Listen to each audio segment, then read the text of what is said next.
नमस्कार, मैं हूं संतोष माना। गांधी की लोकसभा की मेंबरशिप रद्द क्या हुई? विपक्षी दलों में उबाल आ गया। लगा कि सभी विपक्षी दल एक हो जाएंगे, मजबूत हो जाएंगे और नरेंद्र मोदी और बीजेपी के किले को धराशायी कर देंगे। लेकिन बीच में सावरकर आ गए।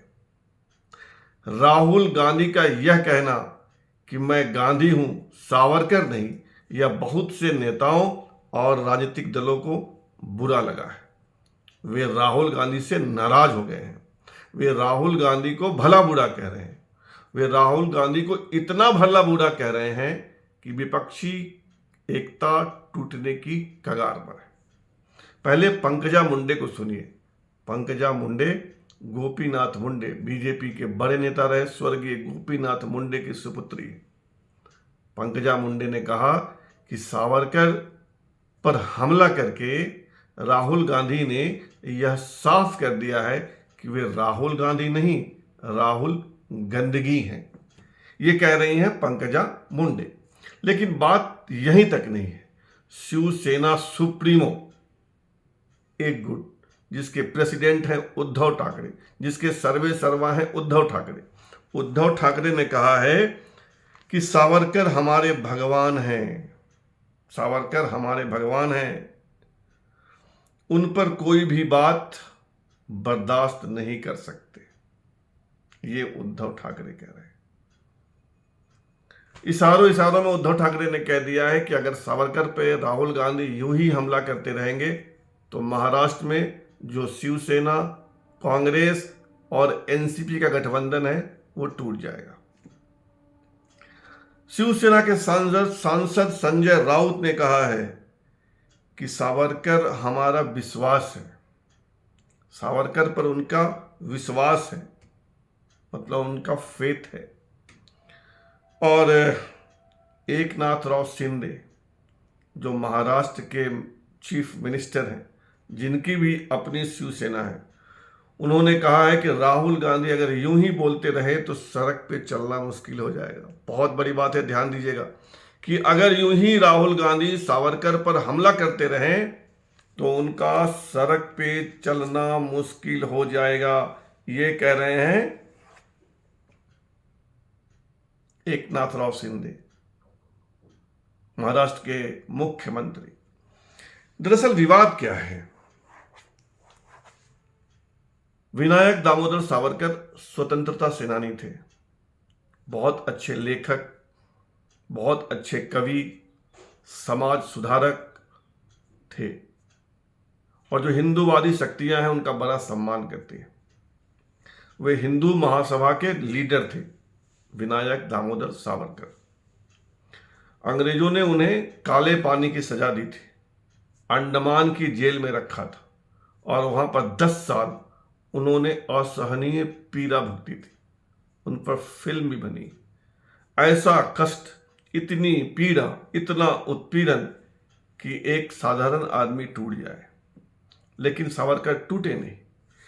कहा जाता है कि उन्होंने बड़ी चालाकी से, बड़ी होशियारी से, एक बड़े मकसद को ध्यान में रखकर हिंदू समाज को एकजुट रखने के लिए, हिंदू समाज से अस्पृश्यता मिटाने के लिए और बहुत सारे सामाजिक राजनीतिक टारगेट को लेकर अंग्रेजों से को एक चिट्ठी लिखी थी, जिसमें उन्होंने कुछ शर्तें रखी थी और उस चिट्ठी के बाद अंग्रेजों ने उन्हें रिहा कर दिया अंडमान की जेल से। इस बात को जो सावरकर विरोधी हैं वे कहते हैं कि सावरकर ने अंग्रेजों से माफी मांगी, एक पक्ष है। लेकिन विरोध करने वाले यह नहीं देखते कि सावरकर ने इस देश के लिए कितनी कुर्बानी दी है। सावरकर 3 भाई थे और तीनों भाइयों ने स्वतंत्रता आंदोलन में अपनी आहुति दी, आजीवन कष्ट भोगा, अपनी संपत्ति छीन भी कर ली, काले पानी की सजा भुगती। एक समय तो ऐसा भी आया था कि सावरकर के तीनों भाई जेल में थे। मेरी निजी लाइब्रेरी में एक पुस्तक है, वीर सावरकर, संक्षिप्त जीवनी है उनकी। कोई तेजपाल धामा साहब हैं, उन्होंने एक किताब लिखी है। जब विवाद उठा सावरकर को लेकर तो मैंने इसे देखा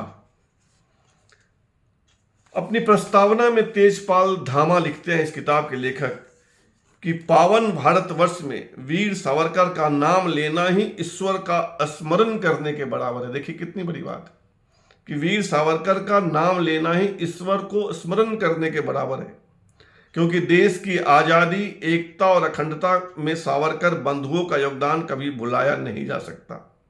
यदि देशभक्तों और स्वतंत्रता सेनानियों को अंक देकर उनका मूल्यांकन किया जाए तो उन सब में वीर सावरकर नंबर 1 रहेंगे, क्योंकि संपूर्ण राजनीतिक स्वतंत्रता को निर्भयतापूर्वक भारत का लक्ष्य निर्धारित करने वाले पहले राजनेता, सार्वजनिक रूप से निर्भयतापूर्वक विदेशी वस्त्रों की होली जलाने वाले पहले भारतीय राजनेता। ये तेजपाल धामा अपनी किताब वीर सावरकर में लिखते हैं प्रस्तावना में।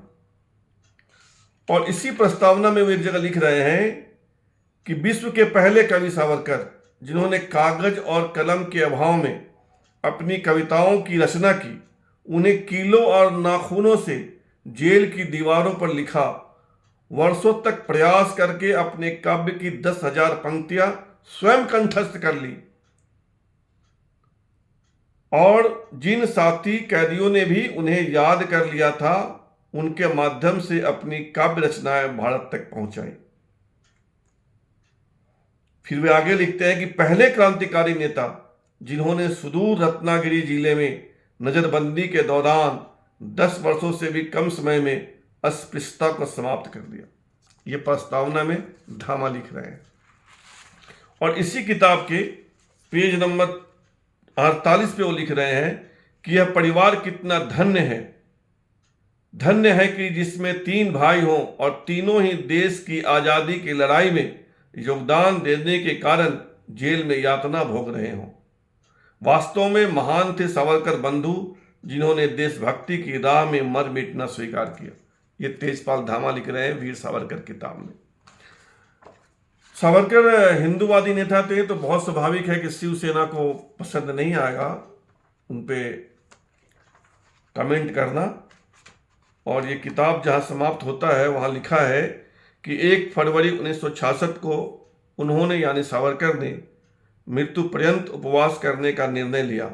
28 फरवरी 1966 को बंबई में भारतीय समयानुसार प्रातः 10 बजे उन्होंने पार्थिव शरीर छोड़ परम धाम को प्रस्थान किया।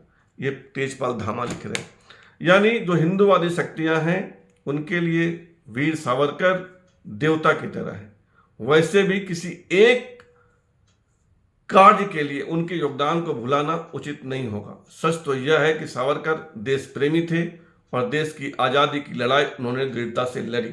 राहुल गांधी उनकी आलोचना क्यों करते हैं ये राहुल गांधी जाने, लेकिन राहुल गांधी के कमेंट के बाद यह पक्का हो गया है कि इससे अगर उन्होंने कमेंट करना जारी रखा तो विपक्षी दलों की एकता में रोड़ा आएगा।